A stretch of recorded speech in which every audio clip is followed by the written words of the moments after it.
भारत के सभी स्टूडेंट को मेरा प्यार भरा नमस्कार। मैं प्रेम आज आप लोगों को आईआईटी जेईई मेंस 2024 की सिलेबस के बारे में बताएंगे। मेनली हम लोग मैथमेटिक्स के सिलेबस की डिस्कशन की बात करेंगे। चलिए आइए देखते हैं क्या है। हमारे पास सबसे पहला जो आपको दिख रहा है syllabus of IIT JEE mains 2024 का।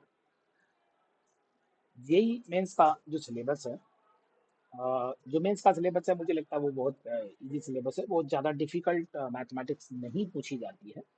आप सभी लोगों को, जो भी लोग ट्वेल्थ में है या ट्वेल्थ से पास आउट जो तैयारी कर रहे हैं, वो सभी लोगों को एक बार एग्जाम से पहले इस सिलेबस के बारे में पता करके उतना ही यूनिट बाय यूनिट आप डिवाइड कर लीजिए। यूनिट बाय यूनिट आप फार्मूले लिख लीजिए किसी ना किसी केस में। तो आइए पहले सबसे पहले बताते हैं। सबसे पहला जो चैप्टर आपके सामने है वो है यूनिट वन।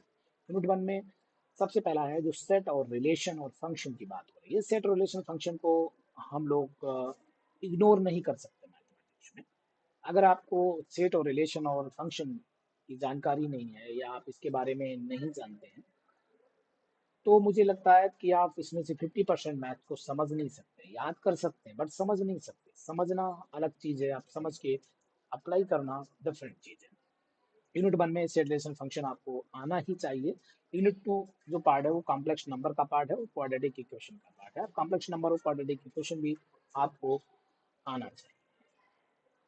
थोड़ा सा माइंड लगाना पड़ता है, थोड़ा सा डिफिकल्ट पार्ट है जिसमें ग्राफ थ्योरी का भी यूज होता है। ग्राफ थ्योरी से आप इसको कवर कर सकते हैं। नंबर तीन यूनिट की बात करें, मैट्रिक्स और डिटर्मिनेंट। पूरे भारत में सबसे इजी टॉपिक मैट्रिक्स और डिटर्मिनेंट है और मुझे लगता है पूरे भारत में जहाँ भी 11th 12th की प्रिपरेशन होती है वहाँ पे ये टॉपिक ज़रूर है।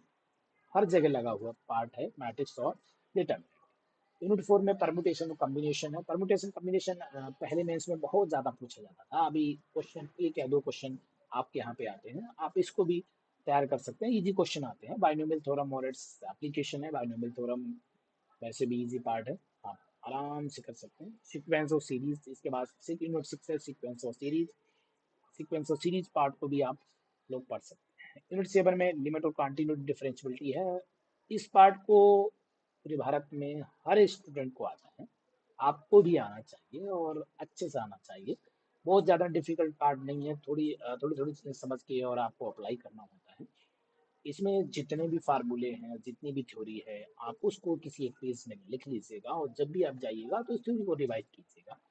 प्रैक्टिस सेशन भी कीजिएगा। प्रैक्टिस कम से कम आपके लिमिट कंटिन्यू डिफरेंशियबिलिटी में कम से कम 400-500 क्वेश्चन लगा लेना चाहिए उस टाइप के, जिससे कि आपको कोई एक सेम टाइप का क्वेश्चन आता है तो आप उसको लगा सकते हैं। इंटीग्रल कैलकुलस यूनिट 8 हमारे पास इंटीग्रल कैलकुलस है। इंटीग्रल कैलकुलस में इंटीग्रेशन पार्ट है। इंटीग्रेशन पार्ट को आपको इंटीग्रेशन आना चाहिए, जिसमें डेफिनेट इंटीग्रल और इनडेफिनेट इंटीग्रल की बात होती है। दोनों पार्ट आपको आने चाहिए। नेक्स्ट पार्ट है unit differential equation. Differential equation ये ट्वेल्थ के लिए बिल्कुल नया पार्ट होता है, नई चीज होती है। लेकिन फिर भी आपके यहाँ पे जो डिफरेंशियल इक्वेशन है, वैसे डिफरेंशियल इक्वेशन बहुत बड़ा टॉपिक है, लेकिन आपके यहाँ पे एक चैप्टर है जिसमें फर्स्ट ऑर्डर फर्स्ट डिग्री की डिफरेंशियल इक्वेशन, कुछ डिफरेंशियल इक्वेशन के सोल्यूशन को सॉल्व करने की मेथड आपको यहाँ पे जानना चाहिए। पार्ट अच्छा पार्ट है। अब जब आप बीटेक करने जाएंगे तो आपको फर्स्ट सेमेस्टर या सेकेंड सेमेस्टर में डिफरेंशियल इक्वेशन एक बड़ा टॉपिक पढ़ने को मिलेगा, जिसके कारण आपको थोड़ा सा यहाँ पे जानकारी ले लेनी चाहिए।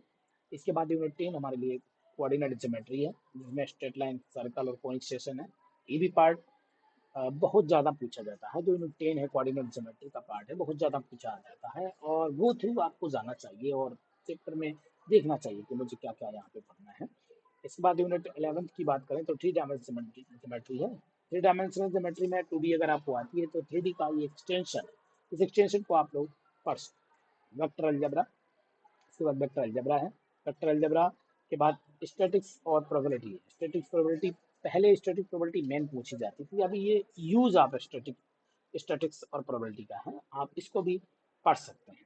इसके बाद यूनिट 14 है टिग्नोमेट्री, ये लास्ट यूनिट है। तो 14 यूनिट है। 14 यूनिट को मैथमेटिक्स में आप 14 में डिवाइड कीजिए। आपके पास जो भी टाइम हो उस टाइम को आप एक बार जाके टाइम देखिए और टाइम टेबल बनाइए। टाइम टेबल के हिसाब से आप उसमें पेज बाय पेज फार्मूले लिखिए और अपनी तैयारी में जुट जाइए। कोई भी आपको प्रॉब्लम होती है तो यूट्यूब में बहुत से सेशन लोगों ने किए हैं, आप उनको देख सकते हो। और हम वन बाय वन ट्राई करेंगे कि आपको वन बाय वन सेशन एक देते जाएं, जिससे कि आपको एक मेंस की तैयारी की तरफ बढ़ जाए। जब मेंस क्वालिफाई हो जाएंगे तो एडवांस की बात होगी, तो एडवांस के लिए भी मैं अलग से एक वीडियो बनाया गया, उस वीडियो को देखिएगा। जो भी लोग इस चैनल में नए आए हुए हैं, चैनल को सब्सक्राइब जरूर कर लीजिएगा। आपको नई नई टीम के साथ रूबरू हम कराएंगे। Thank you all, thank you very much.